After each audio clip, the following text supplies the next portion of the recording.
course, it never sees what's on my desktop. I don't get that. Really don't get that.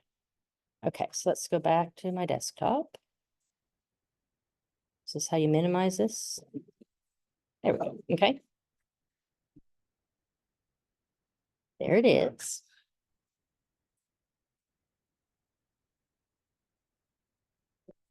Let's have to get it again. That now. No, I'm already launched. Go down here.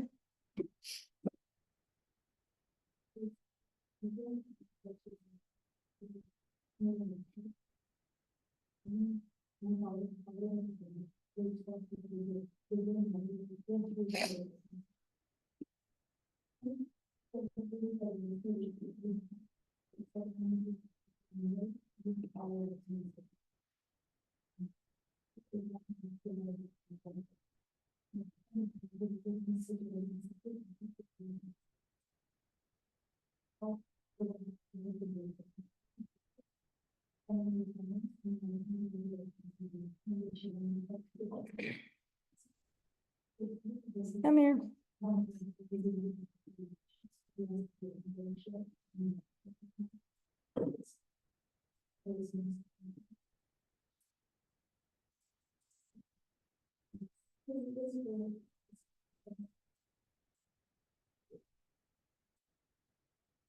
Did it find it now?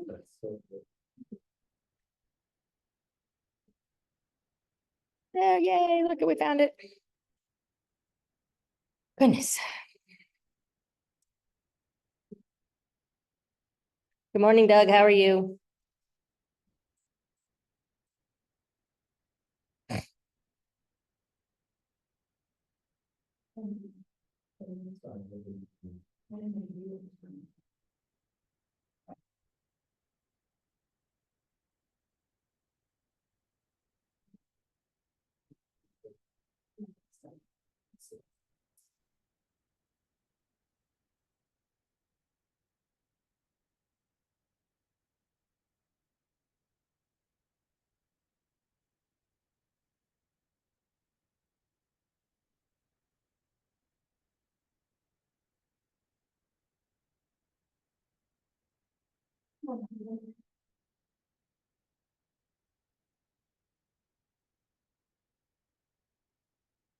Debated wearing a new skirt, thinking it might be cold this morning. No, I have my sweater, but I realize my sweater only covers the upper part of the waist. And my legs are really cold. Well, I reconsidered and said, maybe I should put jeans on. And then I was like, no, I'm running late.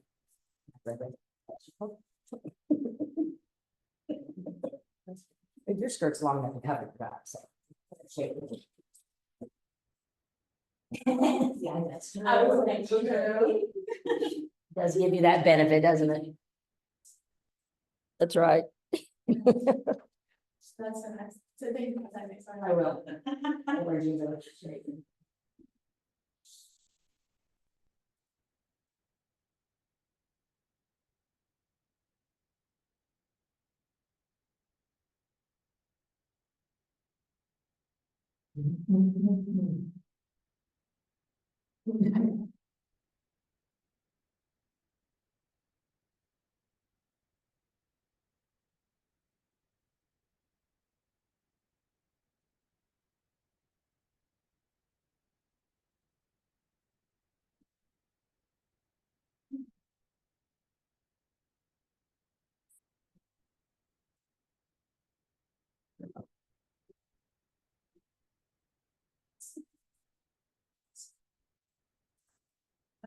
Yeah, that's try to see. But I'm like, I don't think this out.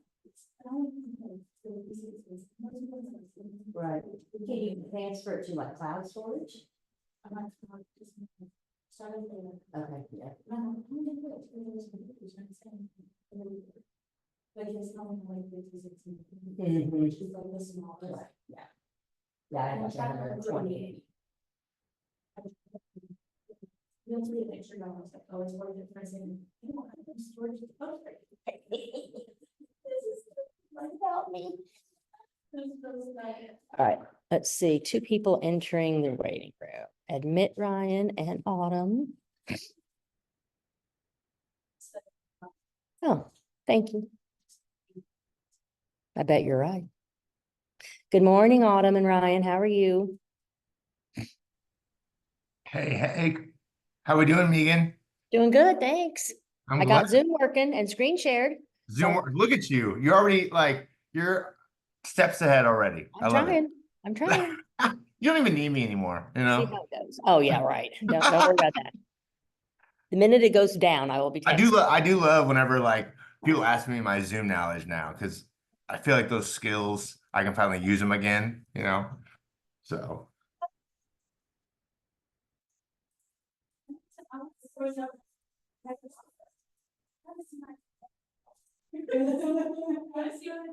So last night on Wednesday Night Warriors, we did our contracts challenge. And remember, even if you don't attend Wednesday Night Warriors, you can participate in the contracts challenge. And not that you can, you should. This is our expectation that you practice writing contracts. And Serenity was our winner last night. There's 4 contracts that were submitted. It's funny because Laura, so she goes, I see you signed up, have you done it? This is like Monday evening. And I'm like, and she goes, she like gave me that teacher look. And I was like, oh God, now I.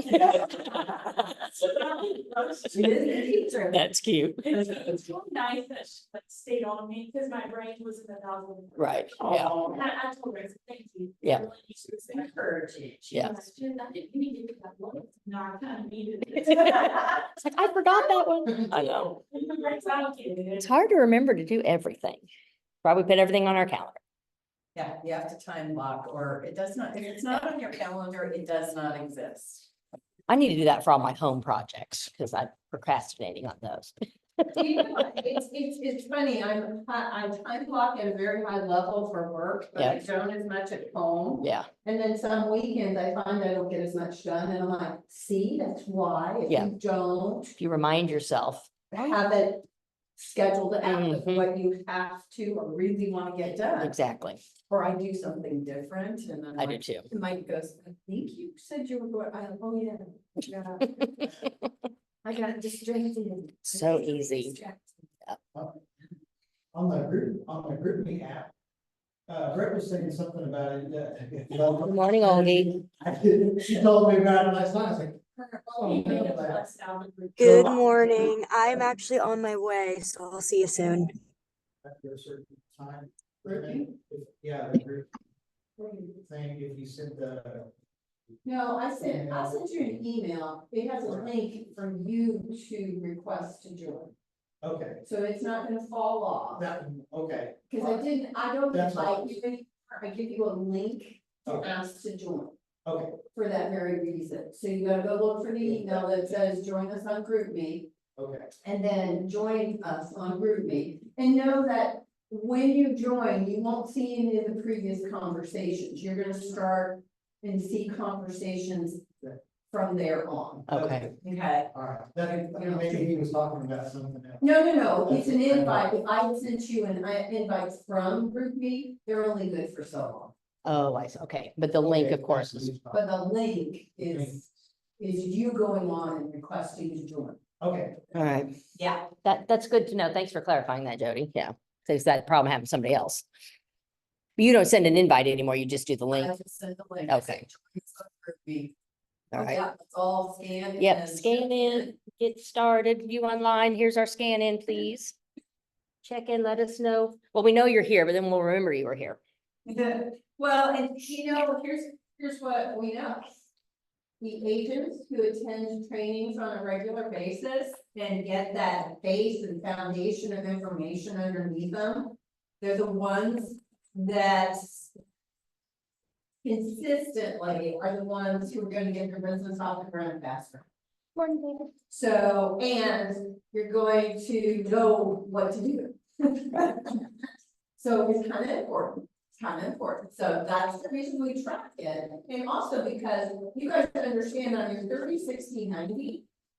We require you to finish those things within those timeframes. Now, if it takes you longer, that's okay, it's to give you direction of, here's what I need to focus on. Here's what I need to focus on, here's what I need to complete. And if you wanna join a team, we're not even gonna introduce you to a team unless you finish the 30, 60, 90. Because I'm not gonna hand you over to a team and you not have done your work or done your training, and then have them say, what'd you learn in launch? Why were you in launch? Does that make sense? Yeah. So it reflects on the program, it reflects on us as coaches, so. And we wanna help, if somebody decides to join a team, we wanna help you facilitate that. But we're not gonna be hooking you up, or doing any matchmaking if you haven't done your part, because that'll reflect on us, it reflects on you. Yeah. Bring value, make sure you invest in yourself, and then you'll be more valuable if you're looking for a team. Yeah. And a lot of them won't take the brand new, majority of them won't. Because they're not training environments, they're production environments. Doesn't mean you don't learn anything, but they don't have full-time training. Coach. So. Yeah. That's why all of that activity, that's why last night I said, how many of you have done the contracts exam? And they all went like this. I know, they all look, give me the eye, they won't look me in the eye. That's a requirement. You had to fulfill your 30, 60, 90, you've got to take the contracts classes and then take the test. Yeah. Because we need to know, are you proficient? Do you have a clue? So, I'm gonna have Billy post the QR code for the contracts exam. It's an open book. So it's not like you have to study for it. But you also have to do the contract classes. So, any questions about that? Okay. Sounds like. I know I need it.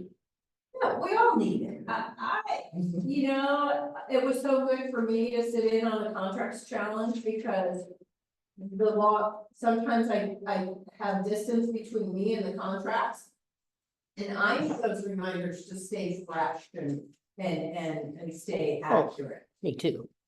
and have discussion on that. So, yeah. Well, even after doing, like, I obviously want to be super grateful, but I also know like, Linda is an extra buy, so I'm not going to fail. Like, I know one time I've only done it.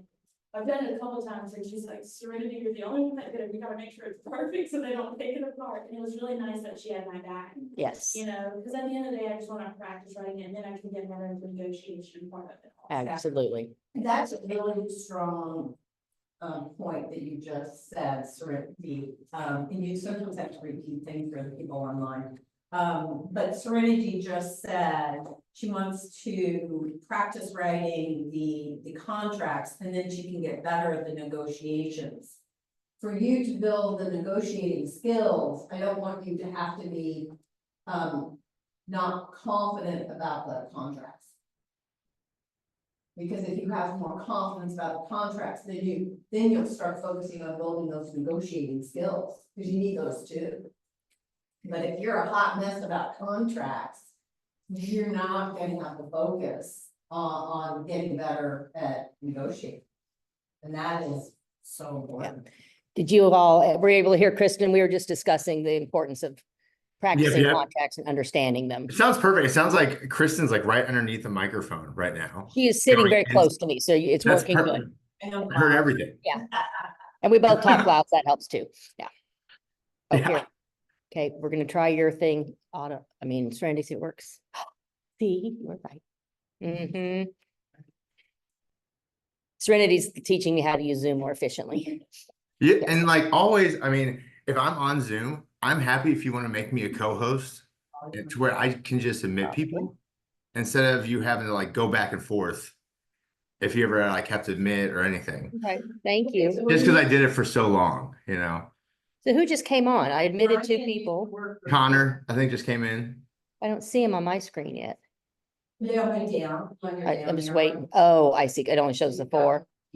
Okay. There we go. All right, well, let's let Connor and I didn't see the second It was name. Matt Matt. Rankin. Hi, Matt. Thanks, Ryan. Have Matt Connor scan in real quick and then we'll get started. Do you want to I think I'm gonna do a little review and then we can do our activity from last time. Yeah, because that's gonna be a fun one. If you remember, we were talking about the importance of your database and putting the contacts in there and how to use those contacts to your advantage in the future. your Mets and your have-not Mets. So this session today is going to focus a little bit more on how to make sure you're using a system to put your contacts in and to talk to them and to develop relationship with them. We're going to talk about how to develop that system so you have consistency in building your database and using your database as a tool. Okay. And one of our exercises for that, we're going to break into groups. I'm gonna have this side work together and this side work together. So you're already just logical. We're going to see. I'm going to give you a checklist, has information on it, things that you probably are going to want to know from a buyer or a seller. And I want you all to kind of brainstorm, if you're meeting with a buyer for the first time, what is it you're going to want to, information you're going to want to get from them? Think about the things you need to gather, the questions you're going to need to ask. And it's got some suggestions here of things that might be, you might want to ask your buyer. And likewise, the other group's going to meet with the seller. What kinds of questions would you want to be talking to the seller about? And then make your notes on the back. Okay, I'll give each one of you one of these. We'll do this for 10 or 15 minutes. You guys brainstorm about what information would you be collecting from a buyer. You guys are going to be the buyer side, okay? Okay. You have to kind of move together. That huddle formation here. Right? Coach is telling me yes. Is it in our brain? It probably is in your printout. I made it just in case. It's page 26. Yeah. And then when Stephen comes back, it comes with you. Then you three on this side are going to be a team. You're going to be representing a seller. What's your name? Got it. David. I'm Jody. I was in the line. Might ask again. Okay, for those of you at home, 10, that sound reasonable? It says 15, 10 is probably the fact. All right, at home, guys, on page 26 of your manual is this list of suggested things that you might want to talk to a buyer or seller about. I want you to think about, if you're meeting with the buyer, pick one. You're going to be meeting with a buyer or meeting with a seller. Then go through this list. What kinds of questions, what kind of information do you need to gather from that client? Write it down on the back. Let's start thinking about what would you want to gather? What needs to go in your database for that buyer or seller? Oh, Kristen's challenging me. Ryan, she wants me to put you guys in rooms. Yikes, how do I do We can do that? that. I mean, do you have, when you look at the screen on the very bottom, do you have the Uh-huh. rooms option? We might not have it on. It's under more. It might be in more. We're down here. Okay. Breakout rooms. Breakout rooms, perfect. And then you can set it to where it'll pull up and you can even put us It's going in to create 2 breakout rooms. There and you it's go, gonna yeah. Sign automatically. sign automatic. I'm going to go create. So you guys, here it comes. And that'll launch. And then once you click open rooms, there should be an option to where it will let you just force us into those rooms without us having to click join. Okay, I will click open rooms. And if not, then there we go. So we'll see right now. So we can do this one. So we're opening the rooms now and getting in there to do this exercise now. Yes. Okay. So do I need to click join? On my end, do I need to click join? Or do they do it? You have to, don't you have to hit join for them all to join? Oh, they're going. No, It's working. Yeah, they're working. They did it. Yay. So then what you'll do is at the end of the 10 minutes, close all the rooms. Okay, Got it. so let me watch the clock. Isn't that cool? Yes, thank you. Because when we have that many people, they can. Yeah, that's awesome. I knew that about Zoom, but I've never utilized it. Where's my, Used to be doing a lot during COVID. I did. oh, of course, yeah, I remember doing all that at all of our sessions. But you were the one in charge of it, so I've never had to actually do it, yeah. Let's do the timer for 10 minutes. Yeah.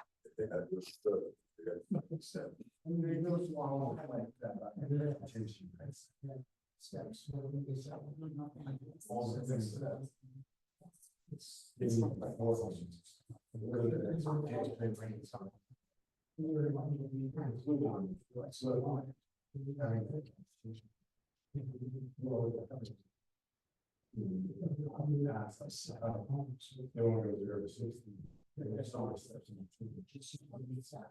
know, they want to go homes and then wall.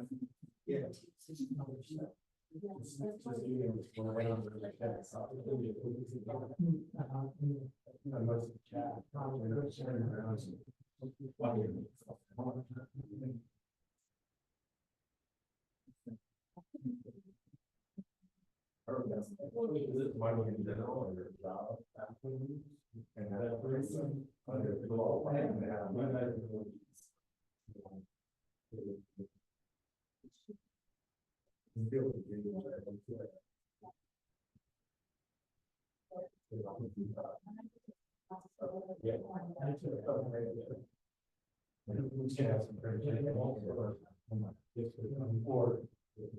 Too educated on the group home. Yeah. Oh, my God. Look at this. Yeah, there's a lot of.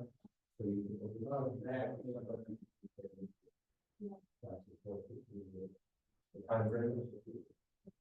Was there a time on it?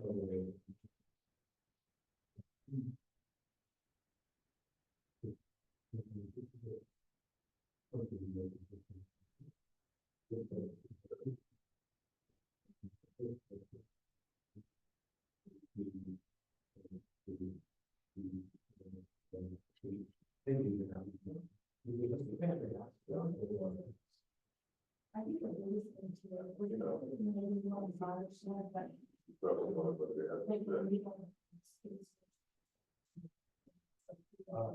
was one of like, one of the same things. The recommendation. We didn't want to be able to, be able to, yes, it's a bunch of shops and things like that versus you know, us in the backyard with stuff, you know, open space. And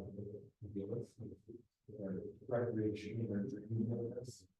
It was It's like we're designed so nice, because at the end of the day, we choose the one option, it's what they want to have the poster. Yeah. And the resources which we. So that we can.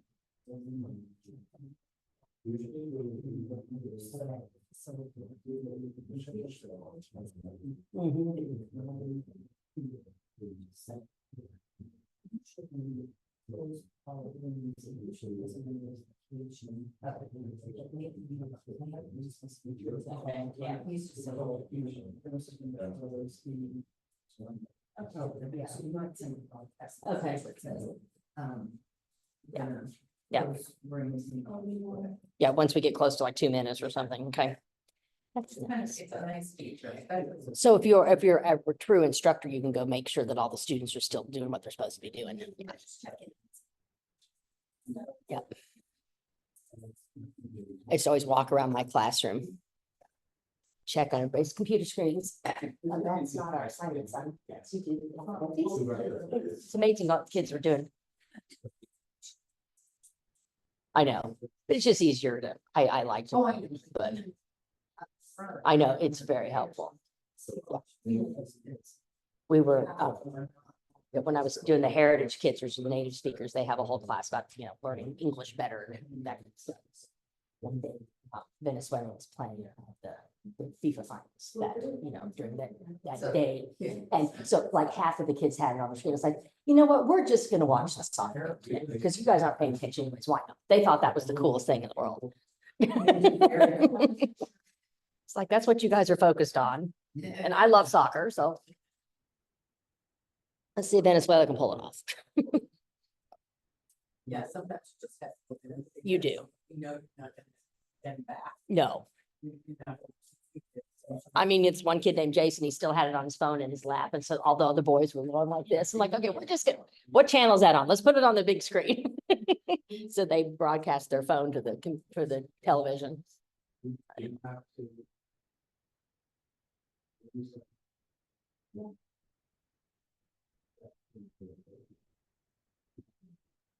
I know. They're writing down their thoughts.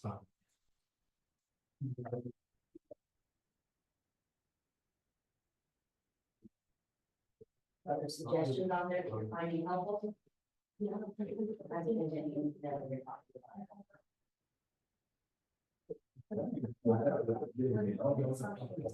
Like, just know. Like everything we're saying was like. Yeah. But then also. It's a little bit down. Their history, and then like the time. All the things we discussed. Finance, job.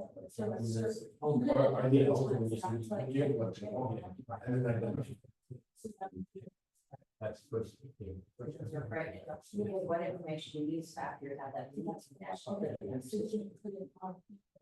Sometimes I'll have this entire conversation, you haven't got to ask what they're looking for. Yeah, mine's there.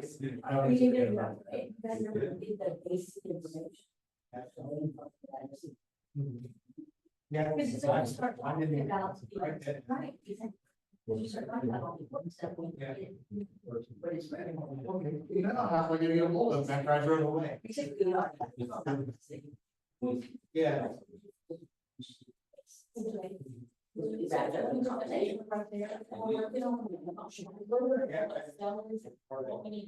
Well, I can. We have to. She knows. No, it's okay. No, talk for it. Okay. We're getting ready to wrap up the session. Go ahead and. Sit in with, yeah, join them. You bet.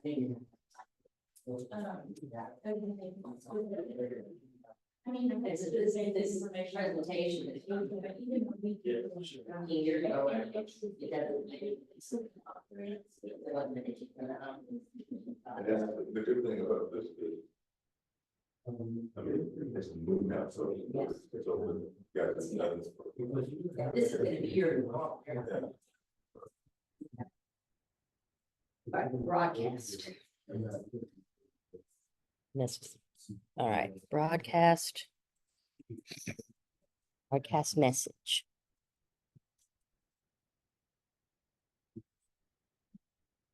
Yeah.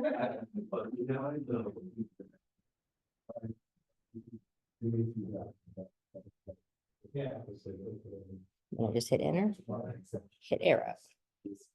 Look at that. So.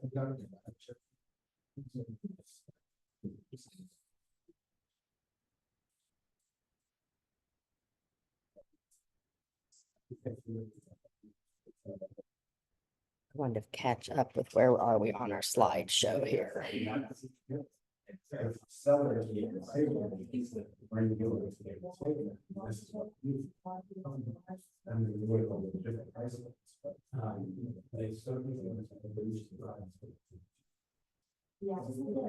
Eat it every day. Is that our next section?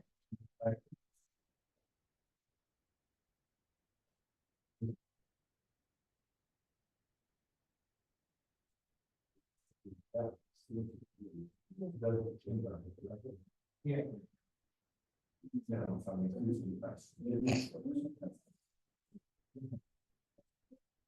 There it is. That's one of these, that's all of the. Okay, so this is where we are. That's our timer. Yes. So let me close the rooms here. Yep. I sent the broadcast. I remembered. Mm-hmm.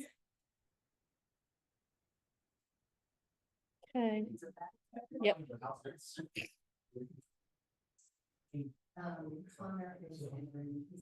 Oh, thank you.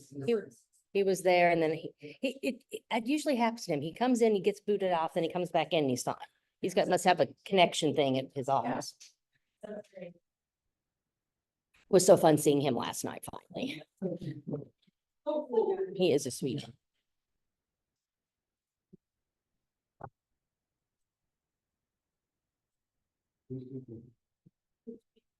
All right, who is the spokesperson for your group? Pick a spokesperson. We will. Okay, who would like to go first, buyers or sellers? All right, Serenity volunteered as tribute. You got volunteer. That's right. I figured I'm positive. Okay, so we were on the seller side. Right. So what's important to have, of course, is the address of the property, their desired sale price, which also a range of Mhm. what they're looking for highest. If it's occupied, the occupancy. Mm-hmm, And if it is, the date of the lease when it ends. mm-hmm, And then the mortgage balance, the number of bedrooms, bathrooms, the sizes of them, features, upgrades, the age of the home, the square footage. If it has garages, mm-hmm. and then some contact information would need to all the way. Okay. Basic, at least contact information you want to get from their name, phone number, email address, Mm-hmm, maybe where they work, their birth dates. mm-hmm. It's all excellent, yes. We forgot our contact information. I know. We drove away without thinking of that. Oops. Yeah. Well, I've done that before too. You're getting in the middle of the conversation, you're at the end, it's like, okay, great, now, and you're like, I forgot to write your email down, or, or just because you have their name and their phone number typically, but not always everything else. Or you're dealing with people that don't necessarily live in that house, it's like, well, what's your address, not just the house's address? I need your personal information. And that's why I always I sent them homework before I ever had appointments with them. So I could gather all of that and I wasn't spending valuable meeting time with them, Mhm. just getting their contact information. So I'd say, hey, let's send you some things to work on or to do before we meet. And that can be one of them. You can do a Google form and ask them some questions and everything, just so that you have some more preliminary information. Otherwise, your listing appointments could be hours and they shouldn't. Yeah. I think my longest listing appointment was 3 hours. It was awful. And I did not take that listing. I did not take that listing because the guy was creepy and his house was awful. Yeah, he was not, when he started asking me about what shoe size mine, yeah. Oh, yeah. Oh, Creep, no. Yeah. And his house, he thought his house was great and he butchered some of his, things, projects he'd done and weren't finished. I was like, no, this will not be worth my while and heck to the no. I guess to add to this though, like when they also want to be out of the property, Oh, yes, Mhm. Mhm. closing and possession date is Yep. ideal for them. All right, online, which group would like to go first? Who's your spokesman for group one? We can always go. I didn't know if I guess we're group one. Awesome. Will you go first then, Ryan? We mostly talked about the buyer side just because that's Okay. the one we're most comfortable with, but asking, really getting their motivation and their timeline, figuring out, how soon do you want to be in a home? How serious are you looking? Are you currently renting right now? So it's like your first home buying, experience, or do you have a property that you want to sell? And then just from my side, I like to work with those, with special needs. So I always like to ask about special needs and any like ADA compliant things that might come up there. That way I'm already looking instead of us going to a house and they're like, well, I need a ramp. And then also if they've already reached out to other buyers agents and because then I have to sell my value to them. Right. What else? Then of course, asking about their work and if they want to be around work or if they work from home, because then that tells me, okay, maybe let's get them a bigger office space than what they currently have, because now they need a remote office. Mhm. And it's not important for them to be around their work. But yeah. Excellent points, yes. Right, we're gonna go back to our buyers here in the room and see what you guys came up with. You can add to that. So kind of what Brian said. No repeats. No repeats. Maybe we can, Brian.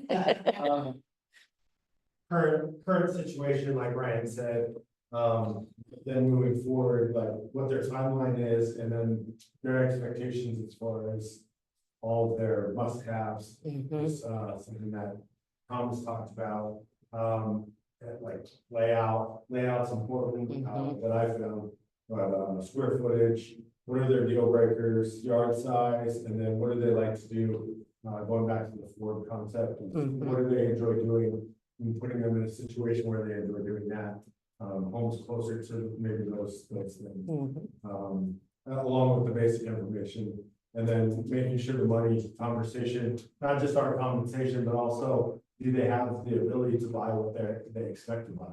So are they pre-qualified, do they have a lender, you know, things like that. Yes. That's gonna be a critical conversation moving forward, talking about the money. Not only are they pre-qualified and do they have enough for their down payment and their closing costs, but now they have to consider paying buyer agency compensation as well. And to make Is it sure that best? buyer, I'm sorry? I was curious about, is it best to ask for if they're pre-qualified or best to ask if they have a pre-approval letter? Well, just say, have you talked with the lender and what? Yeah. Have you gotten a pre-qual? We want a pre-approval. Pre-qual is like not even worth the paper. Yeah. Okay. So we really don't want a pre-qual. And if that's what they have, Ryan, Mhm. then I really want to talk to that lender because that makes me worried about how really Financially stable they that are. buyer's in a good position to buy. truly. Right. Okay. Because Yep. they haven't done enough looking at their financials at all with a pre-qual to even have any clue to whether they can buy or not. Yeah, Yeah. because like pre-qualified is like they filled out a sheet online and maybe or maybe Exactly. not, they provided some of the bank information. They're like, you're pre-qualified, but pre-approved and you get a letter from the lender. That's like, Yeah. you know, The that's your lender- golden ticket. Or they pay cash, you know, so. Also, a pre-approval though, understand a pre-approval. While it's much more solid than a pre-qualification letter, a pre-approval letter is just the lender saying, they look pretty good. Okay, But then you have to go through all the hurdles of underwriting and everything else before you get a loan commitment or loan approval. And that's when the lender says, we're given the loan, the buyer qualifies and the house qualifies. okay. Like the address to get qualified, No, they can go through all the steps of the loan. pre-approval, well, some lenders have some programs in which they'll actually take them through underwriting before they have a contract. And if they're in a really competitive price point and in a competitive area that they're looking at, getting them through underwriting, that makes them such a solid buyer. Because the lender already says they're getting the loan unless they screw something up, like bounce a check or something crazy. Right. So if you have a client that's maybe looking to buy or like 6 months out, you can have that conversation about lender. And then talk to the lender and say, hey, do you have the ability? Or if they don't have a lender, make sure that your list of lenders have that ability to take them through underwriting beforehand. Yeah, but if it's that far out, you just want to get them with a lender. The reason we want to get them with a lender is, yes, to get them pre-approved. But also, a good lender is going to have a conversation with them about their finances, about what they're wanting to achieve. About it's more than just getting that pre-approval. They're really gonna get a good sense of this buyer. And if it's that far in advance, then you don't want a pre-approval because those time out usually in 90 days. Right. They'll time out, they're only good for X amount of time. So, but I still want them with a lender that early. Because if we see anything that might cause issues, if they say, oh, if their credit score is not very high, then that lender can counsel them about their credit score, or get them with a credit repair person or something like that. So I always wanted to get a buyer to a lender, no matter, even if it's next year. That they're thinking about buying a house, even if it's next year, it's never too soon. Then they can plan ahead and get ready to qualify for the best loan. And here's what I want you all understanding, with the new landscape. If for any reason a buyer has to pay your buyer's commission, they're gonna need extra time to save up that money. Yes. I can almost guarantee you that we have very few buyers in the pool right now that have any extra money to pay our buyer's agent commission. right? Let's be honest. I think we'll get there because it's gonna be one of the things they're gonna have to save up for. Right. Because I can tell you that I think we're gonna get to a point in between now and the next 3 to 5 years that buyers will be paying their agent solely, and the seller will be paying the listing agent. That's where we're going. That's where we're going. But we can't, to flip the switch, we would eliminate so many buyers right at this exact moment. Yeah. But just know, don't be under the illusion that that's not where we're going. So the sooner you get them with a lender, the sooner they can have conversations and be thinking about all the money they need to pool together Right. to be able to do this. Yeah. In the land. Yes, question. So basically, any real estate activity, right, requires a buyer agency agreement. Showing houses, Yes. Okay, so just showing that, 'cause that was my question. just, anytime you do any agent activity, we Right. are to have an Right. agreement, be it with a buyer or seller, so if you're counseling them. Or you're acting in the role of an agent in any way, shape or form, the game with a lender. So that's what I was That's asking, no. like, does I hooking mean, them up I with a would lender- try to get them to hire me even before they're ready. Hmm. But you don't have to have a buyer's agency to recommend a lender. Okay, that was kind of my question, because especially in the example that you just gave of like, hey, you know, maybe next year they're looking to start buying. Yeah. Yeah, it'd be kind of weird to write buyer agency agreement for like You could. 15 months, you could, You could, and I think some agents will be doing that. right? However, at the present moment, we're not required to do that Okay. at that point. Perfect, that's why I wanted to ask, is like, does that cross that line of Not yet. agent activity? Yeah. Not at this moment.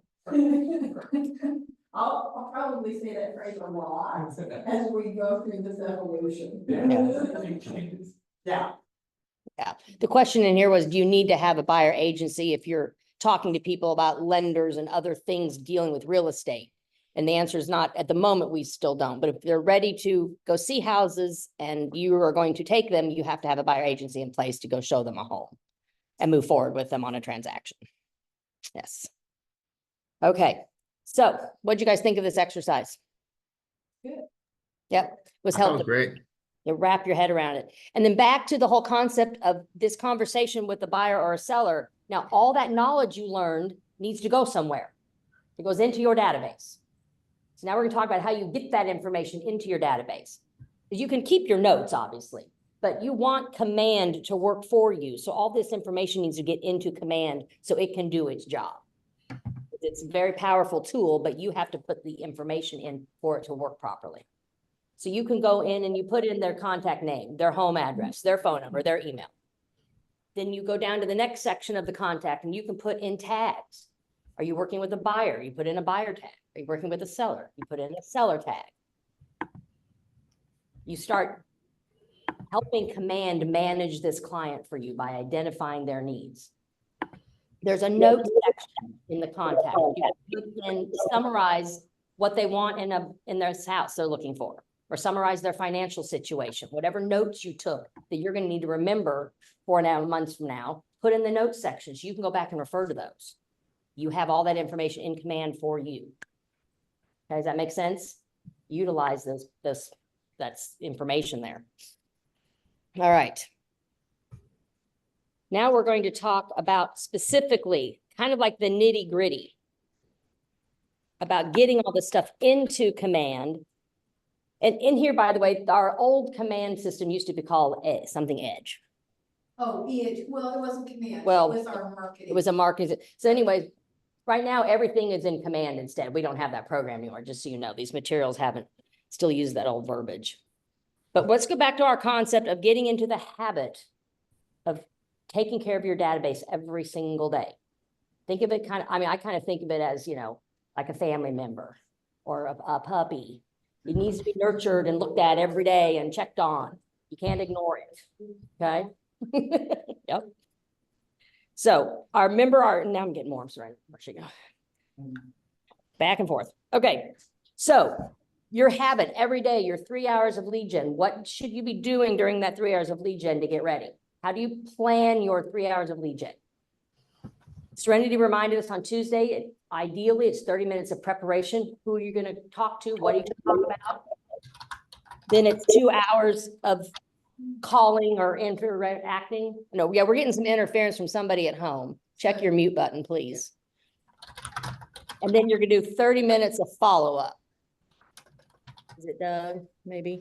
No, he's muted. It's Amber. It's Amber if you want to mute her. Thank you. Oh, okay, I got it. I was typing up my notes. I'll mute that. Thank you.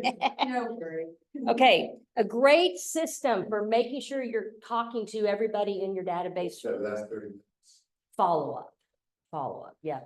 Yeah, That means either following up with them, getting notes in about what you talked to them about, setting a task of when you should next talk to them. yes, And then it'll come up on your app. It'll Yes. say, "Hey, you need to talk to today." yes. Instead of you having to try to remember. I did the D2. Yeah, I was just gonna talk about that. This is my real estate notebook. All my notes and all my stuff goes in here. On my very front cover is the DTD2. This is a system that allows you to keep in contact with everybody in your database based on the first letter of their last name. So you don't feel overwhelmed as to who you should be reaching out to. It's set up for 52 weeks out of the year. So each week you're communicating with a different group of people based on their last name. So you're not thinking, oh my God, I have 400 people I need to try to talk to in the next year. How am I gonna manage that? Well, this breaks it down for you. So really you're only talking to 30 to 50 people in a week, maybe, or 10 to 20, depending on the size of your database. Makes it much more manageable. And I went through my database, and for instance, week 1, you talk to people who have the letter A and the W. So I went into Command and I made a tag that says A and W. And if their last name begins with an A or their last name begins with a W, they now have that tag in Command. So I can go on week 1, when I'm supposed to talk to A's and W's, I can go into Command and say, find all the tags that have A and W, and I know those are the people I need to reach out to. It's a great way to organize your database. And I'll tell you why that's so brilliant. It is because as an agent, I say, oh, I'm gonna contact my database. Here's the And start at D2, the A's. DTD2. Days. And then I get distracted and then I stop and then I go. Couple weeks later, maybe a month later, I gotta talk to my database and start at the A's. Yep. Because you forget where you were. And I just start all over. I don't think I ever got through the whole alphabet. Right. And this way, it keeps you working all of the alphabet and it also keeps you from cherry picking. Right. So I look at the list and I'm like, I don't want to talk to them today. That's cute. Yeah. Right? So it should help you, make sure that you're touching all of your database. Yep. And don't be me. Right. Where I restarted so many times. Cause you remember, you're a solo practitioner, even if you're on a team, you're still doing your own business within that team. Right. And there's only so much of you, you're gonna get distracted and off course, and that's why if you have a schedule like this, you know. So kind of going off of cherry picking, if you go through your database and go like, okay, X amount of people I know might be better to start out with lead wise than these people, is it better to save those people to make you feel more comfortable and practice on the other people in your database, or start with the hot people leads, I guess, or you think that could go better? Okay, well, if they're leads, it made me think of 2 things, Olgie. If they're leads, then you gotta be on them right now. If they're just people that you know best and you're most comfortable with, if that helps you build the muscle, then reach out to the people you're most comfortable with in the beginning. Because you're more likely to do it. If you're looking at a list of people you haven't talked to like 3 years, 5 years, 10 years, you're like, oh.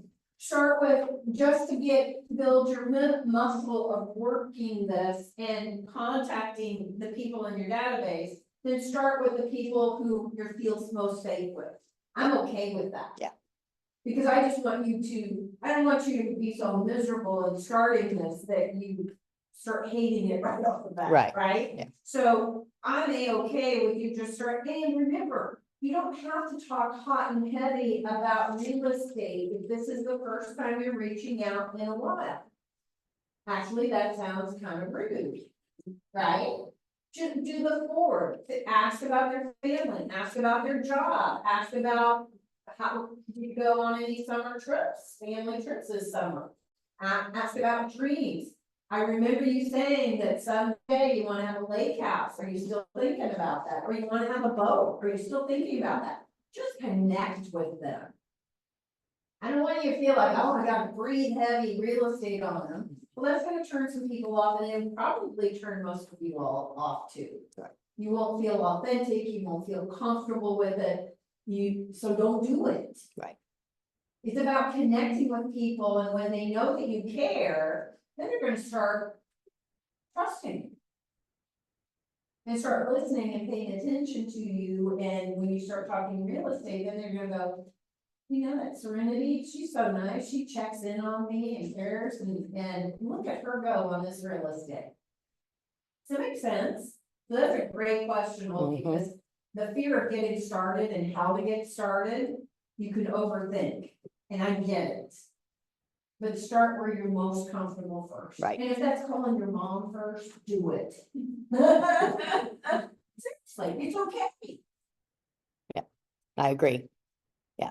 Start building your comfort zone with the people you already know, your friends and your family. It's a great place to start.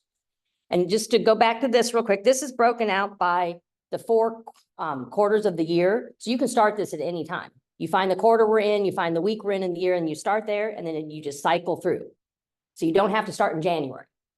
This is year round. So it's just a great tool. And then you don't forget to check in on those people that have that last name. Where is that?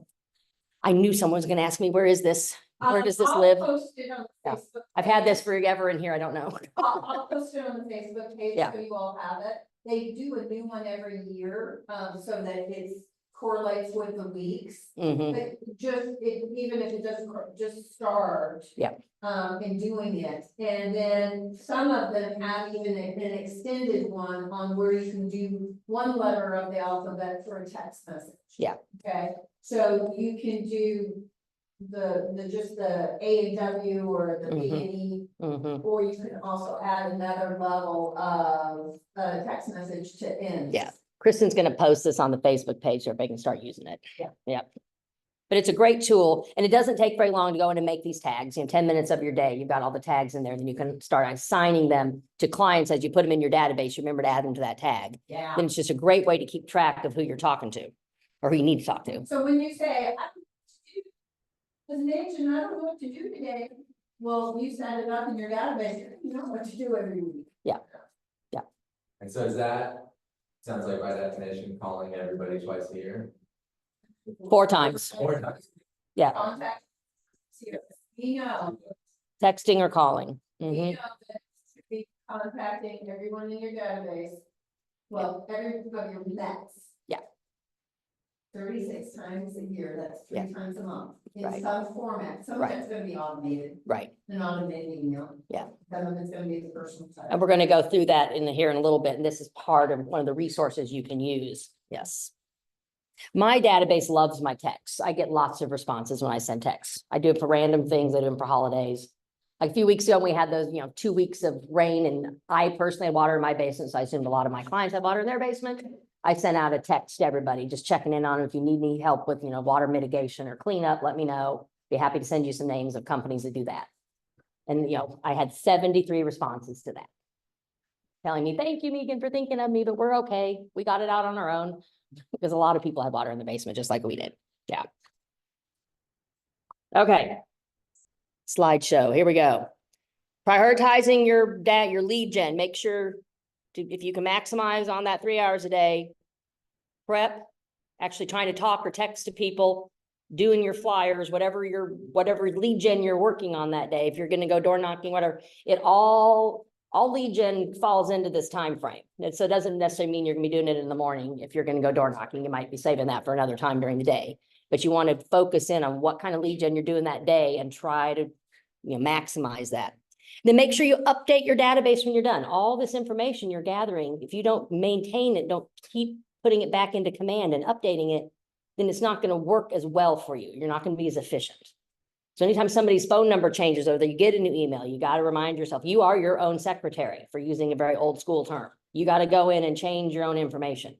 You're your boss, you're your admin, you're your bookkeeper. I mean, you do everything for your business. You gotta make sure you can wear each of those hats and take care of this stuff.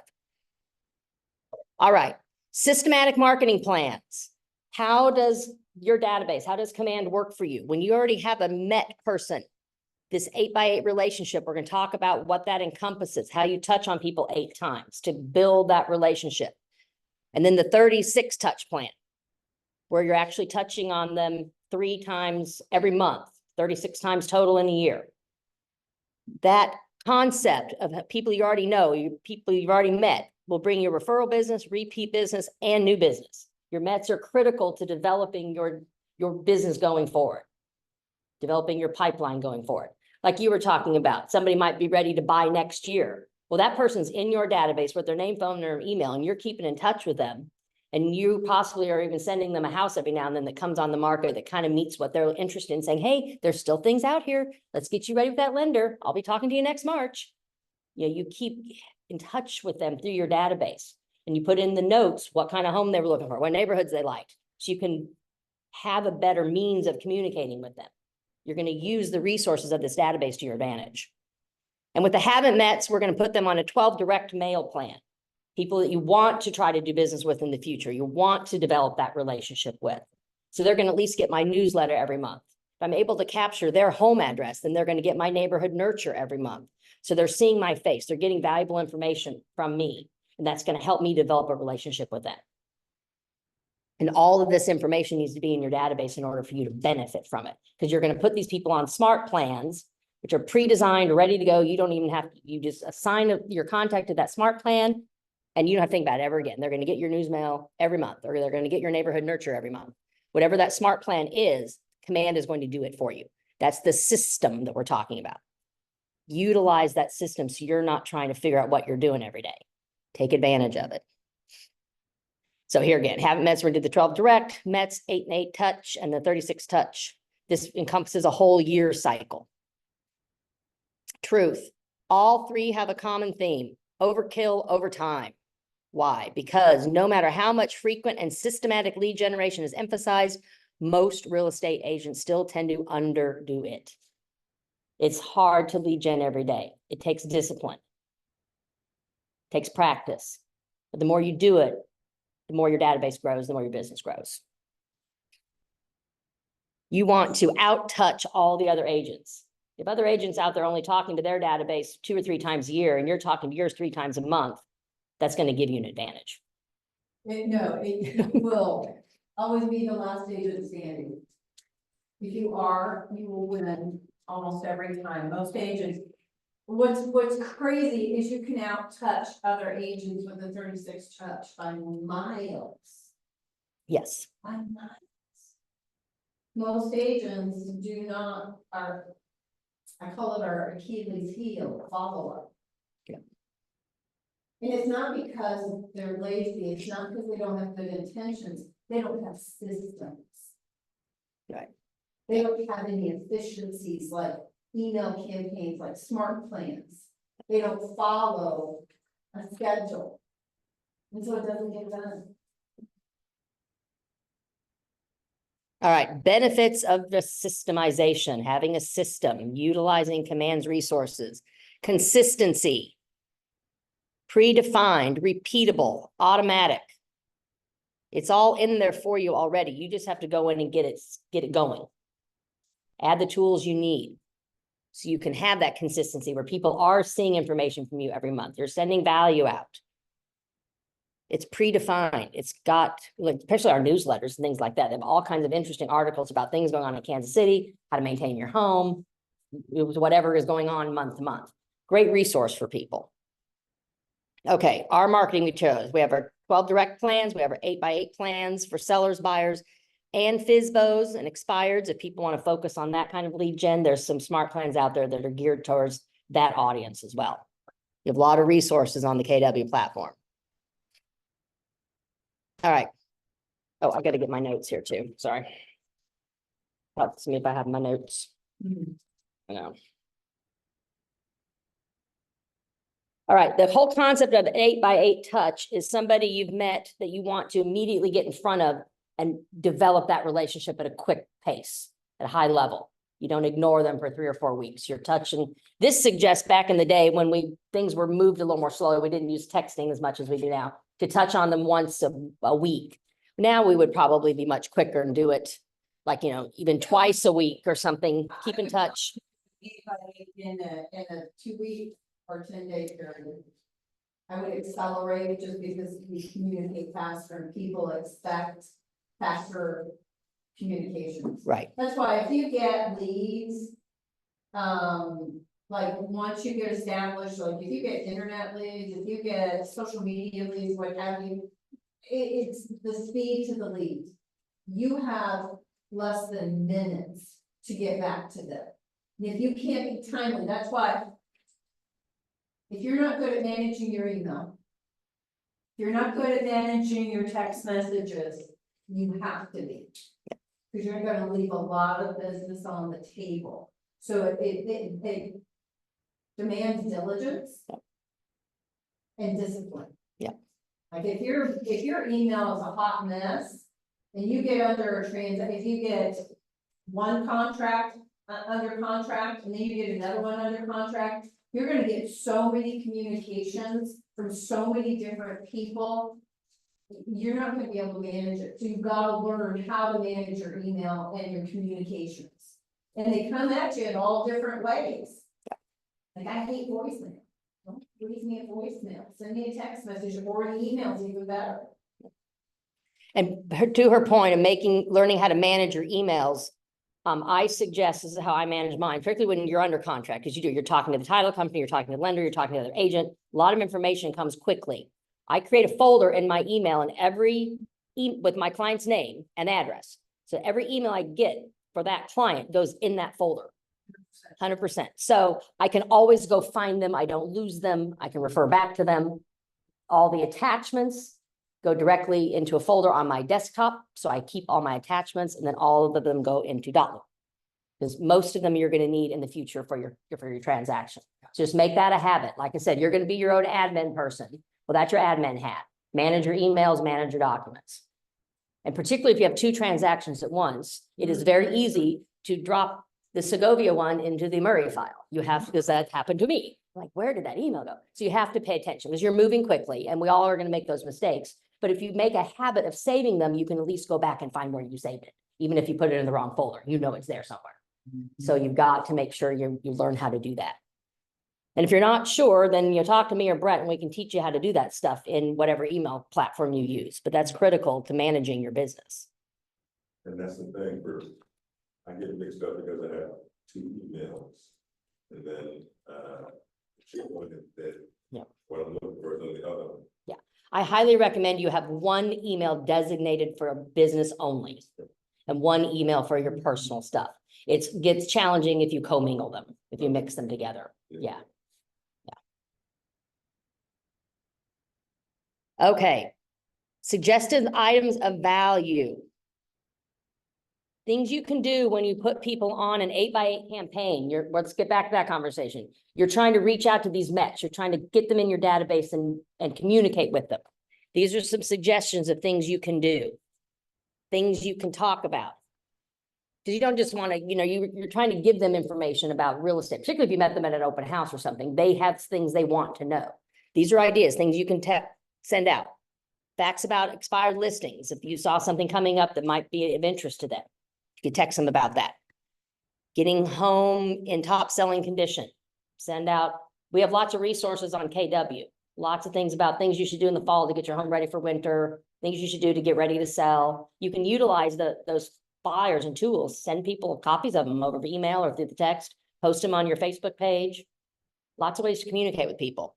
How to buy a great house, moving tips, packing checklists. So these are just some resources, things to think about, ways to communicate with people, okay?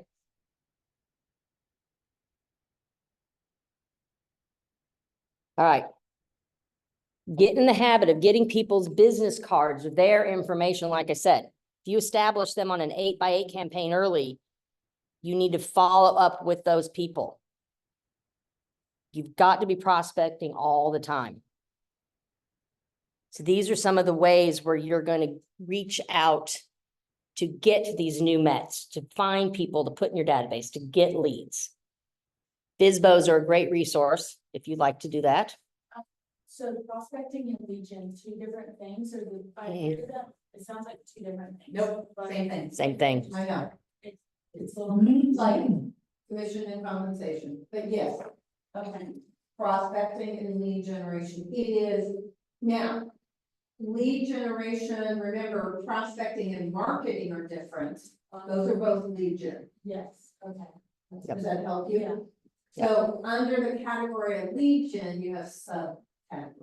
Yes. or sub. Okay. Yeah. Does that help?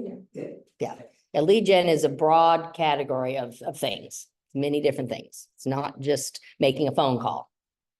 You can target, or not target, you can utilize FSBOs.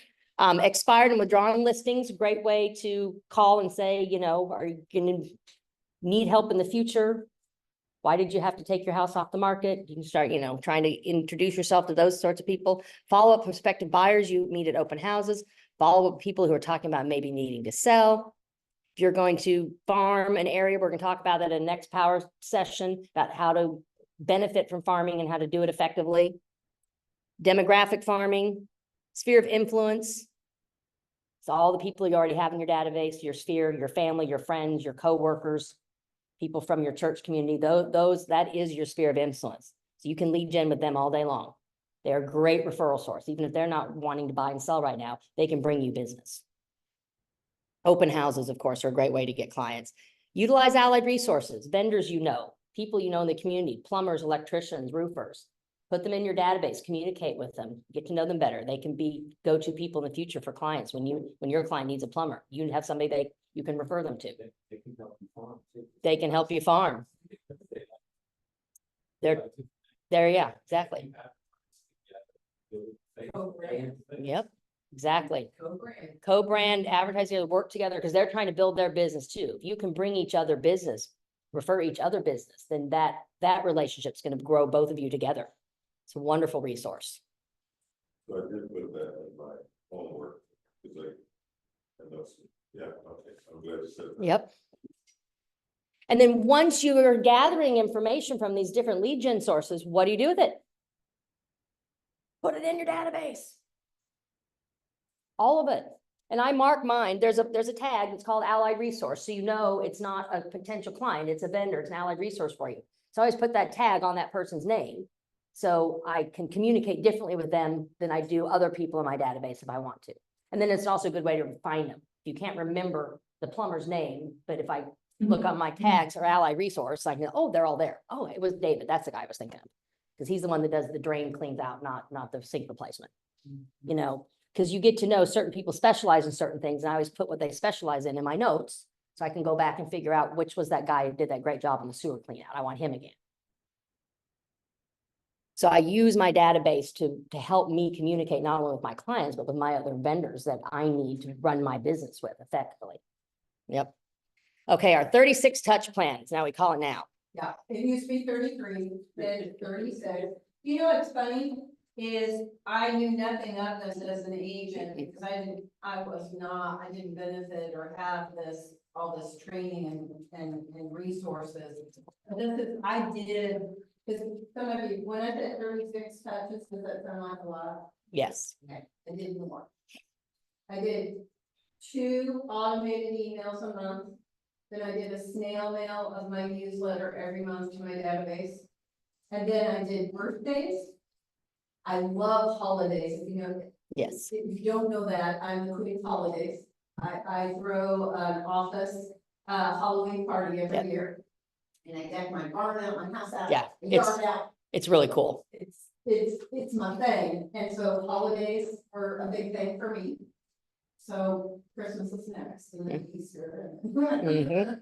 So that was just natural, and then if they were a buyer of mine, their home anniversary every year, I celebrated that. So I layered, and then I would have a client event every year, so I'd invite them to that. So it's not too many. Right. If you want to be top of mind with everybody you know, that's what you have to do. You have to. Otherwise, you're just going for the lucky factor that they're always gonna remember you. Well, plus people like to feel appreciated. When you reach out to them with valuable things, telling them happy birthday, saying happy anniversary, they appreciate the fact that you remember them. I mean, you're creating a relationship, a bond with that person. So they're much more likely to use you again in the future or refer you business in the future because you're a nice person. You keep in touch with them. You don't ignore them. That's just critical, be decent. That goes a long way. Nurtures the relationships with the contacts in your database. So ideas of things you can do. Kristen was just sharing them with him. 14 times a year, you're going to be doing a mailing, an email, a letter, a card, a drop off. Something where you're engaging with them, you're sending them information, something of value. Like I put all my people on the KW newsletter. It's free and it goes out every month. It's kind of a no-brainer. I love the neighborhood nurture when I get their home address or even their business address. It will send them information for things in that neighborhood automatically. So that's 2 touches a month they automatically get from me, and I do very little. I just have to click a smart plan button. On that nurture, Mhm. they're out of state, they caters to that. Yes, it's nationwide through KW's system. Yes. It'll capture any neighborhood where there's a participating MLS. So sometimes they're out in the country, no, but it's because it has its limits based on the MLS data. So you want to, thinking of you cards, thank you cards. I like to send out holiday cards like Kristen does. To my A+ clients, I always do pop buys during the holiday season on many holidays. I love to do ones for St. Patty's Day too. I like to send out my little St. Patty's Day cookies. 4th of July, I usually do something too, just to celebrate our, nation's Independence Day.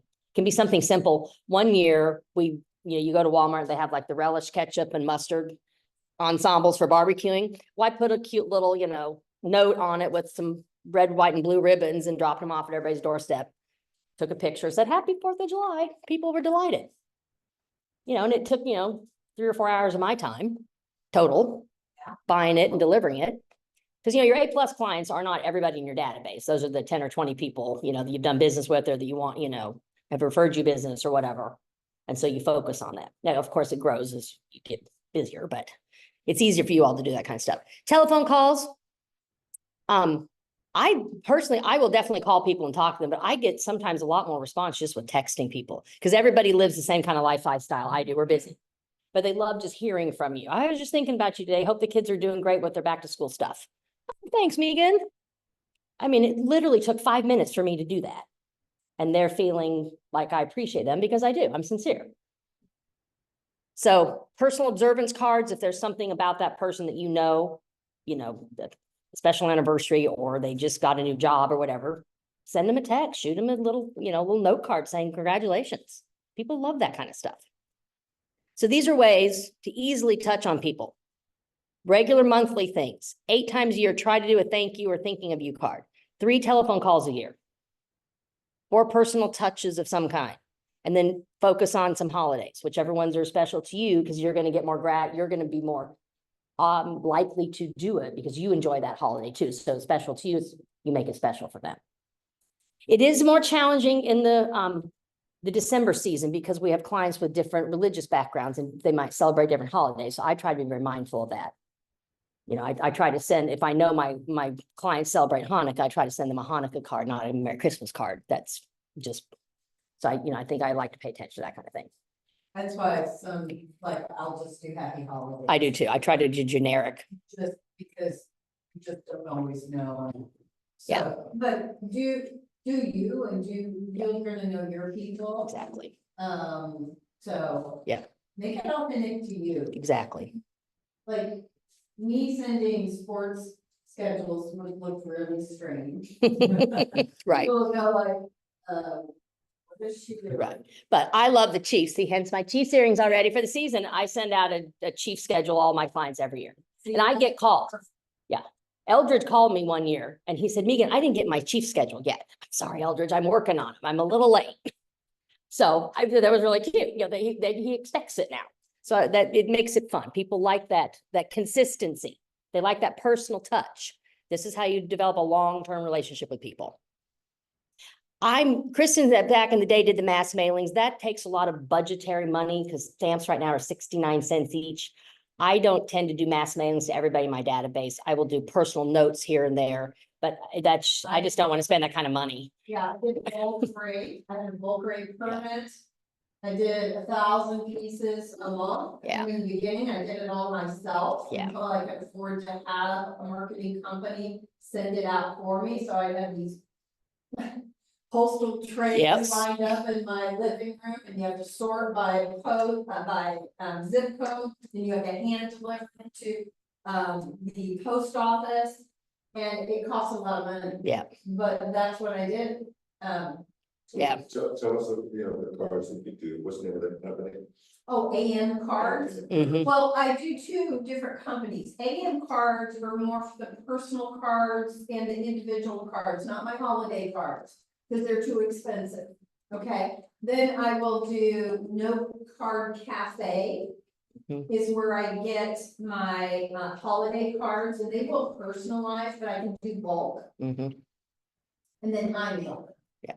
So they send them to me, I address them, or I hire one of you all to address them. Yep. I have in the past, when, Yep. and then I mail them. Yeah. So, And our marketing services here also do that. if you can afford that. Yeah, if you can afford that level. Leave revenue. Yep. Don't have the money, don't spend it, do it yourself, or find things that you can afford. But our marketing person, Parker, is a good resource for you. You can at least talk to her about what's available, what the costs are, and see if it was something you'd like to utilize for a holiday or for an event. And then just, so you can start learning what services we do offer. That's a great way to keep in touch with your database. Okay, 12 Direct is a campaign that we try to use for people we haven't met yet, are not Mets. You want to be able to send them something every month to keep your face in front of them. Let them know you're still there. See, Angel and I are doing this. Just, It's one for. that's right. Yeah, yeah. So this is the people I put, if you're thinking, well, who did I put on this? That would be an open house lead that we never got engaged. Meaning we didn't really get past that open house, but they gave me their contact information. 12 Direct. Yep, they're in my, Costs me nothing. Yep. It keeps going. And I would get a 1 to 3% return on those people every year, Yeah. and it costs me nothing. right. And so little time, to put them in my database and click on the smart plan, and there they go. Yep. They just off and running. It's lovely. So for the folks, sorry, really quick, so for the folks that you get like an open house, and they give you their contact information, you call with them, with a phone call, they'll answer, and leave a voice. Mhm. Is the best next route to do the smart plan, or do you recommend texting them, or, because you don't want to come off too pushy? Yes, you do. Oh, yes. There's a way to be polite. Well, let me rephrase that. There's a way to be politely persistent. Absolutely. There's a difference. Yes. So the 8x8 is what I would lead with a new lead. So I would be contacting them 8 times in a variety of ways over a 10 to 14 day period. Okay, and then if I don't hear from them at all, and we never engage in conversation, then they're just gonna go on the 12 Direct. So you would try to reach out to them in any way, text messages, calls, or. There's some agents that with a lead will contact them 3 times in a day. Text message, email, phone call. Here's what you have to know is we get in our heads too much that I don't want to bother someone, but they gave you their contact information. Now, let me ask you a question.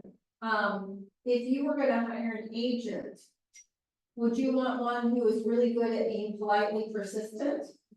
Or are you gonna go track one down that only reached out to you once?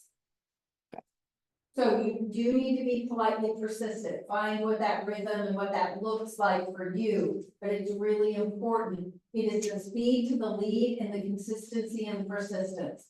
That's what will win them over. And a lot of times, it's just they get busy. So I just get in my head, they don't wanna talk to me. Oh, they didn't like me.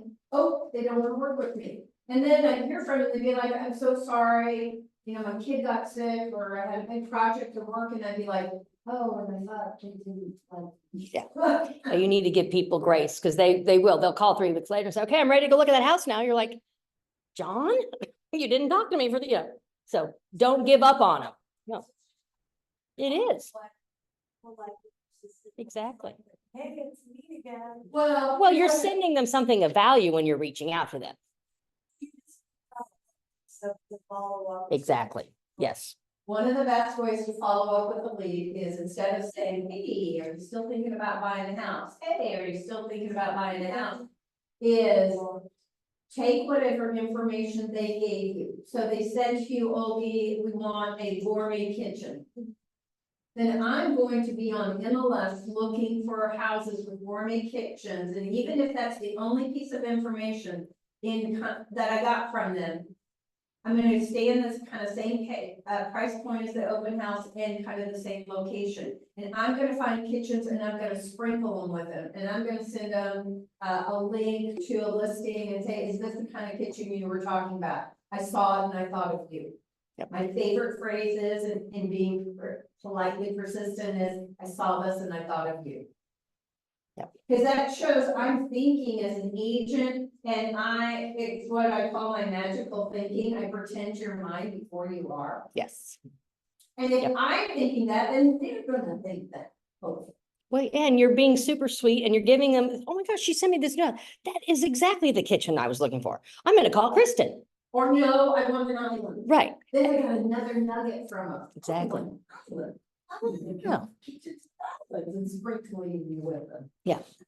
So then your 12 recs, you put them on an 8x8. Mm-hmm. You don't connect, they don't really connect to you, whatever you have, you put them on a 12 direct. Yes. The 12 direct is gonna look different for everybody though. Yes. No, No?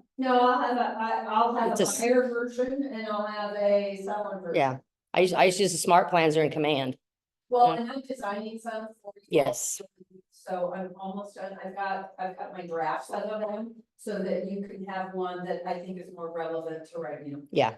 Based on the new NAR stuff. That's, yeah. And then do things the 8x8. Mhm. and then 36. It depends. If I'm gonna go out and work with them right away, then no. Okay. If we're gonna like get into the relationship and business right away. Yeah. But if we haven't really firmed up a timeline, or they say, oh, in 6 months to a year, then do that.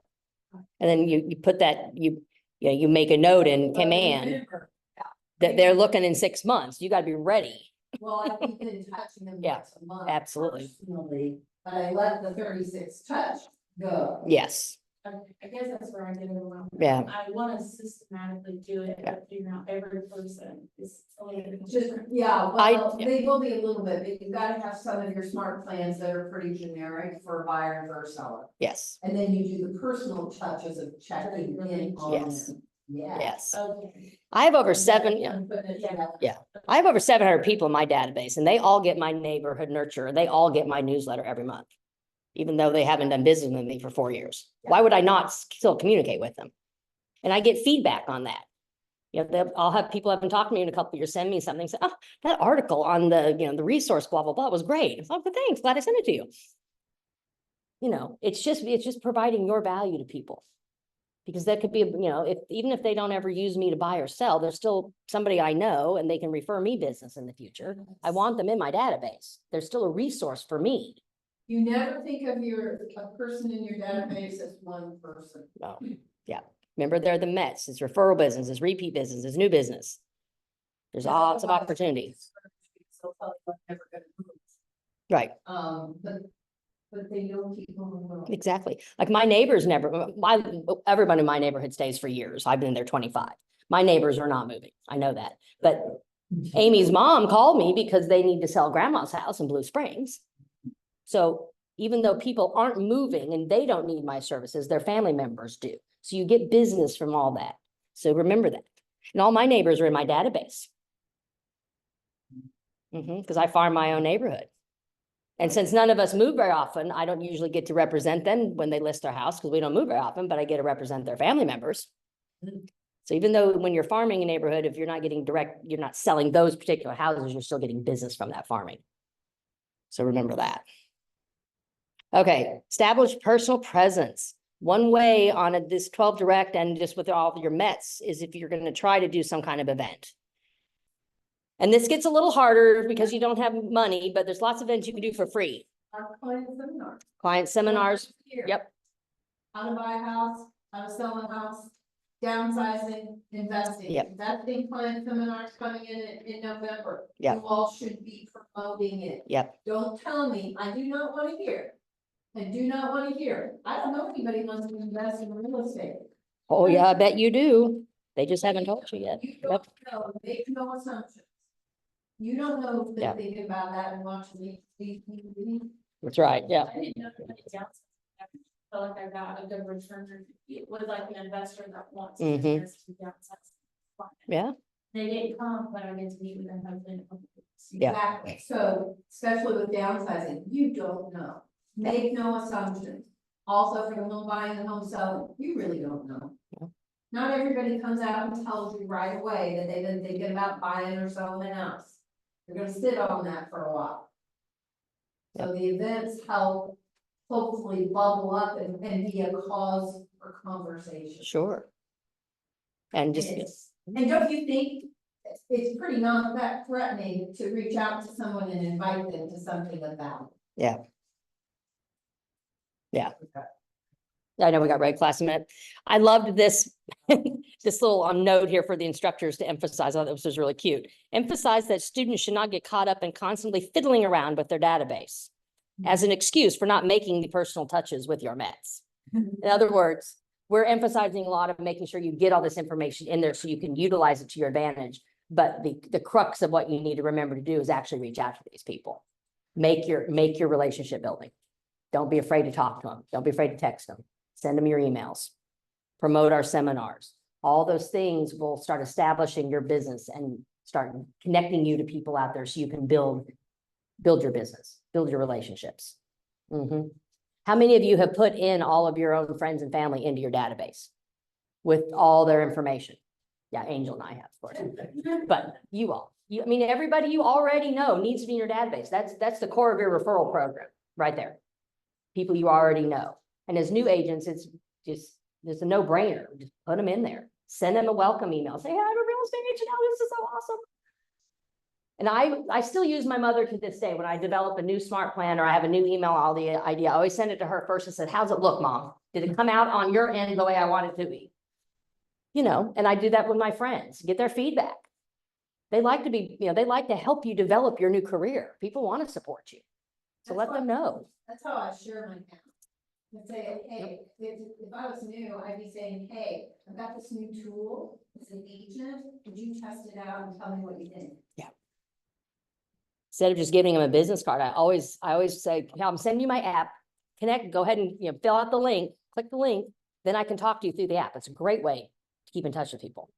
And whatever your app does, whatever that client does on that app, you get a message on command that they're doing that on the app. It communicates with command, and that's lovely. So when you sign into your command up at the top right corner, there's that little red bell. It'll have a number by it. Those are messages that are sitting in there for you to look at. This is an announcement that something's happening based on your smart plans or based on a communication with the client in your database. So it's a great resource. I check mine every morning. Every morning I check all my emails. I check my command. Well, my text messages never leave my side. I text constantly with people. Yep. All right. I thought this was really cute. Back in the day, Gary Keller started his database with index cards and a black box. Because we didn't have computer systems back then. We didn't have these kind of programs to benefit from, like you guys do. Yeah. I did have some technology, but I have. Yeah. Remember, my mom had a Rolodex in our first years in law firm. That's how we kept track of our clients, was literally on a Rolodex.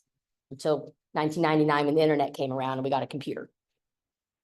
I know. Tells you how old I am. Yeah. How young I am. That's right. All right. Well, we didn't get through all the material, but we had great conversations today. So I think we did really good. Well, and that's why you are to read the material. Yeah. It gives you some more suggestions about the things to do with those touch plans and that concept and how to keep your database moving forward and how to build it bigger. So we touched on the core. Materials. And next week, what are we doing next week? Next week, let me Is- tease you with next week. It's in here. Next week is. It's farming. Farming or, yeah, we have a whole session on farming, open yeah. houses. Doing farming next week, so Yep. be ready. So we all about farming and Mhm. that can be a great way to do generation. Mm-hmm. And you know, how to do it, so that you're not wasting time. Yeah, the farming is great. You can do fun events in neighborhoods for free. Very little, takes more legwork than anything, but it doesn't take a lot of money. Is Great next week farming or is Next it week is farming. is working with Mets? Oh, no, it's working with Mets first. Oh, I'm He's right. sorry. It's pretty much. It is. That'll probably be. Yeah. It's taking all this concept of building your database and now applying it to working with Mets. Yes. Okay, cool. I was like, am I behind? Ryan. Oh my gosh. Yep. Gotta keep an eye on us. I know, yeah. All right, we're gonna get ready to go to the red class. They're getting set up in here. So thank you all. It was a wonderful session this morning. Thanks for participating. And Red Class will be online, Red Thanks, class is Megan. Thanks, online. Kristen. Facebook page, because it's Patty Dower with KCRER. Yeah. We're talking dog Yeah. owners. Yeah, we have a KCRA rep coming for red class today at 11. If you can get online for that and listen, very beneficial. She's gonna be talking about the NAR changes. Will And that how- be on the Facebook page? On the closed office. Closed office Perfect. Facebook page, yes. Thank yes. you. Thank you, guys. Have a wonderful day. Thank you all.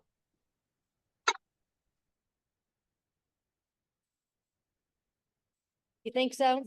Yes. Yeah, exactly.